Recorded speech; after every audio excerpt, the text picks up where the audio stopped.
রহমতের বৃষ্টি নাজিল করব না। আল্লাহু আকবার। কি বোঝা যায়? যদি সমাজের ভিতরে গুনাহগার থাকে তখন আল্লাহ পাক ওই আরশের মালিক রাগান্বিত হয়ে বৃষ্টি বন্ধ করে দেন, যার প্রতিফলন বর্তমান সিচুয়েশন আমরা দেখতে পাচ্ছি। কথা বলেন ঠিক কিনা?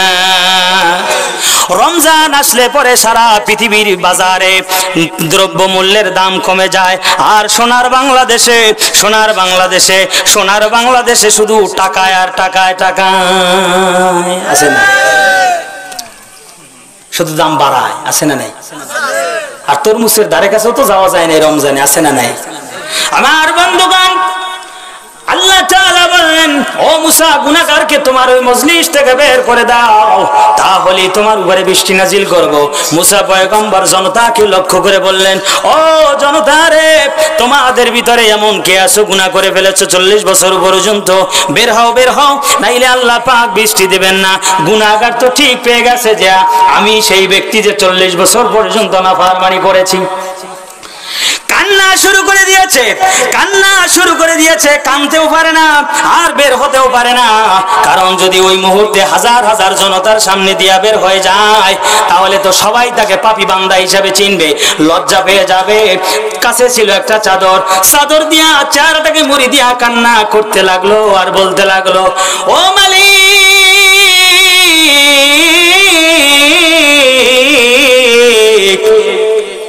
তুমি বলেছো আমাকে বের হওয়ার জন্য, বেরো তো হতে পারি না। আর মুসা যদি আমার কথা জানতে পারে তাহলে তো আমাকে সে আস্থাও রাখবে না, কি করব? ও আল্লাহ, 40 বছর পর্যন্ত আমি নাফরমানি করলাম, একটা বারের জন্য তুমি আমার লজ্জিত করো নাই, তুমি আমাকে বেইজ্জতি করো নাই, তুমি আমাকে সাজা দাও নাই। 40টা বছর পর্যন্ত আমাকে তুমি সহ্য করে নিয়েছো, তোমার গোলাম হিসেবে স্বীকৃতি দিয়েছো। এই মুহূর্তে তোমার কাছে আমি ওই 40 বছর নাফরমানি থেকে ক্ষমা চাই, তুমি আমারে মাফ করে দাও। চোখ দিয়ে পানি কম পড়ছে, কিন্তু ভিতরটা আল্লাহর দরবারে ক্রন্দন বেশি করেছে। ওই রহমতের মালিক, ওই আরশের মালিক, তার ভিতরের সেই অভিনয় শুনে আল্লাহ পাক সঙ্গে সঙ্গে ওই বান্দাকে ক্ষমা করে দিলেন। জোরে বলুন আল্লাহু আকবার। আল্লাহ রাব্বুল আলামিন বান্দাকে ক্ষমা করে দিলেন। আমি আপনাদের কাছে জানতে চাই, মুসার জমানার এক লোক যদি আল্লাহর কাছে 40 বছর নাফরমানি করে ক্ষমা পাইতে পারে, তাহলে আমরা যে অন্যায় করে ফেলেছি যদি আমরা আল্লাহর কাছে ক্ষমা চাই, সেই আল্লাহ আমাদের ক্ষমা করবেন কি করবেন না? জোরে বলেন, করবেন কি করবেন না? আমার বন্ধুগণ, আল্লাহ পাক সঙ্গে সঙ্গে রহমতের বৃষ্টি নাজিল করে দিলেন। মুসা বললেন কিছুক্ষণ আগে আল্লাহ বললেন দিবেন না, কিন্তু এখন আবার দিলেন। এই তো ঝগড়া লাগার একটা পূর্ব মুহূর্ত। ও আল্লাহ, তুমি বললে দিবেন, এখন আবার দিলে কেন? আল্লাহ রাব্বুল আলামিন আরশের মালিক ডেকে বলেন, মুসা রে, ও মুসা, যেই বান্দা 40 বছর পর্যন্ত নাফরমানি করেছে, ওই মজলিসের ভিতরে বসে এমন কায়দায় তওবা করেছে আর কোনদিনের জন্য সে নাফরমানি করবে না, আমার সঙ্গে ওয়াদাবদ্ধ হয়েছে, আমি আল্লাহ পাক কবুল করে নিয়েছি। এই জন্যই সঙ্গে সঙ্গে আগের চাইতে আরো তাড়াতাড়ি বৃষ্টি নাজিল করে দিয়েছি। জোরে বলুন সুবহানাল্লাহ। সুতরাং বৃষ্টির জন্য শুধু নামাজ পড়লেই হবে না, ওই যে কিছুক্ষণ আগে বলেছি ভিতর পরিবর্তন করা লাগবে। ভিতর যদি বান্দা পরিবর্তন না হয়, কাঁদতে কাঁদতে শেষ হয়ে গেল, আল্লাহর রহমত আর বরকত পাওয়া কোনোদিন সম্ভব নয়। ঠিক কি না? আমার বন্ধুগণ, হাদিসের ভিতরে এসেছে এক বান্দা সারাটা জীবন নাফরমানি করেছে, মৃত্যুর পূর্ব মুহূর্তে ফ্যামিলির লোকদের কাছে দৌড়ে চলে গেছে, বলে ও আমার ফ্যামিলির লোকেরা, মৃত্যু একদিন আমাকে ধরে ফেলবে, সুতরাং মৃত্যুর আগ মুহূর্তে তোমাদের কাছে ওসিয়ত করে যাই, মৃত্যুর পরে আমাকে যদি আল্লাহর ফেরেশতারা ধরতে পারে তাহলে তো আমাকে শাস্তির পরে শাস্তি দেবে, তার চাইতে আমি তোমাদেরকে বলে যাই যে সারা জীবন যেহেতু আল্লাহর হুকুম মানি নাই, সুতরাং আমি আল্লাহর ফেরেশতাদের হাত থেকে বাঁচার জন্য একটা পদ্ধতি অবলম্বন করতে চাই। সে পদ্ধতি হলো এই পদ্ধতি যে আমার লাশটা পোড়ায়া দেবে, পোড়ায়া ছাই বানাবে, একটা অংশ পানির সঙ্গে মিলিয়ে দেবে, আর একটা অংশ বাতাসের সঙ্গে উড়িয়ে দেবে, আর একটা মাটির সঙ্গে মিলিয়ে দেবে। আমার শরীরের এই ছাইগুলিকে তিনটা ভাগে ভাগ করে এভাবে আমাকে বিলিয়ে দেবে, যাতে আল্লাহর ফেরেশতারা আমাকে ধরতে না পারে, শাস্তি না দিতে পারে। মারা গেল, ফ্যামিলির লোকেরা তার লাশটাকে পোড়াইয়া ছাইটাকে তিনটা ভাগে ভাগ করে আস্তে করে যে অংশ যার সাথে মিশিয়ে দিল, আল্লাহ রাব্বুল আলামিন আরশের মালিক মাটিকে বললেন তোমার ভিতরে যে অংশ আছে বের করে দাও। বাতাসকে হুকুম করলেন তোমার ভিতরে যে অংশ ছাই আছে বের করে দাও। এরপরে পানিকে হুকুম করলেন পানি রে তোমার ভিতরে যে অংশ আছে বের করে দাও। আল্লাহ পাক হুকুম করলেন কুন ফায়াকুনের মাধ্যমে বান্দাকে আবার পুনরায় মানুষে পরিণত করলেন। জোরে আওয়াজ করে বলুন আল্লাহু আকবার। আল্লাহ রাব্বুল আলামিন ওই বান্দাকে ডেকে ডেকে বললেন ও বান্দা তুমি এই পদ্ধতি কেন অবলম্বন করলে?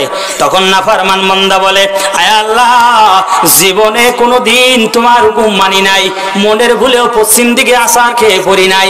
আমি চিন্তা করেছি মরার পরে যদি আমি তোমার ফেরেশতার হাতে ধরা খেয়ে যাই তাহলে আমার তো কোনো উপায় নাই, জাহান্নাম কায়েম হয়ে যাবে। তোমার ফেরেশতারা যাতে শাস্তি না দিতে পারে সেজন্য পুড়িয়ে ফেলার জন্য আমি আদেশ করেছি। আল্লাহ রাব্বুল আলামিন ফেরেশতাদেরকে ডেকে ডেকে বলেন ও ফেরেশতারা তোমরা সাক্ষী থাকো, তোমরা সাক্ষী থাকো। যেই বান্দা গুনার ভয় পড়ে আমি আল্লাহর হাত থেকে বাঁচতে চেয়েছে, ও যেহেতু আমাকে ভয় করেছে, আমার শাস্তিকে ভয় করেছে, তোমরা সাক্ষী থাকো, সাক্ষী থাকো ওর তামাম জীবনের গুনাহগুলি আমি আল্লাহ পাক ক্ষমা করে দিলাম। আল্লাহু আকবার। ইন্নাহু কানা তাওয়াবা।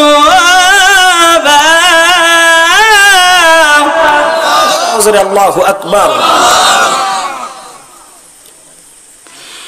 তুবু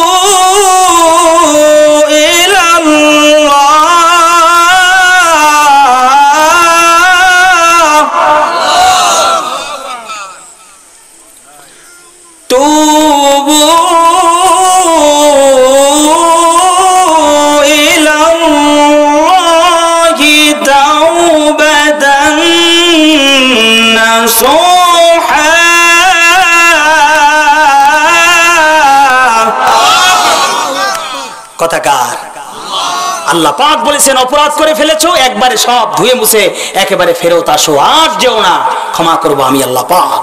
সুবহানাল্লাহ পড়েন।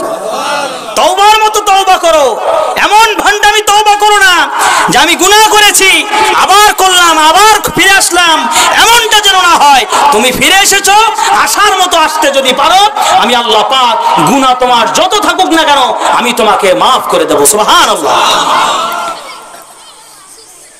একটু জোরে বলুন আল্লাহু আকবার। আত-তাইবু মিনাল যামবি কামাল যামবানাহু। আল্লাহু আকবার। আমার নবী নবী মুহাম্মদুর রাসূলুল্লাহ সাল্লাল্লাহু আলাইহি ওয়াসাল্লাম বলেছেন অনেক গুনাহ নিয়ে বান্দা যদি আল্লাহর কাছে তওবা করতে পারো, তওবা করতে পারো, জেনে রেখো, জেনে রেখো তোমার আমলনামায় কোনো গুনাহই থাকবে না। সুবহানাল্লাহ। আমার বন্ধুগণ তওবা কেমনে করবেন? স্বাভাবিকভাবে পড়বেন আস্তাগফিরুল্লাহ। পড়েন আমার সাথে আস্তাগফিরুল্লাহ, আস্তাগফিরুল্লাহ, আস্তাগফিরুল্লাহ।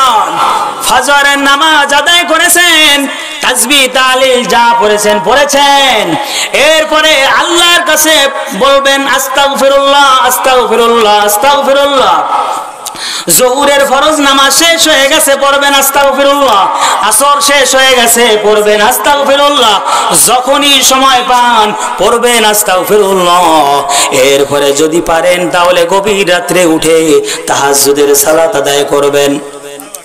তাহাজ্জুদের সালাত আদায় করে আপনি গভীর গভীর রজনীতে যদি আল্লাহর কাছে চাইতে পারেন আর বলতে পারেন, আল্লাহ আমি অন্যায় করে ফেলেছি, জীবনে বহু নামাজ ছেড়ে দিয়েছি, আমি জীবনে বহু রোজা ছেড়ে দিয়েছি, মানুষের সঙ্গে অন্যায় আচরণ করেছি, এই এই এই এই গুনাহ করেছি, ও আল্লাহ দুনিয়ার লাইনে কেউ আমাকে ক্ষমা করতে পারবে না, তুমি আমাকে ক্ষমা করে দাও। আমাদের বিশ্বাস হলো ক্ষমা যিনি করবেন তিনি কে? আরো জোরে বলেন তিনি কে? ওই যে আছে বনি ইসরাইল।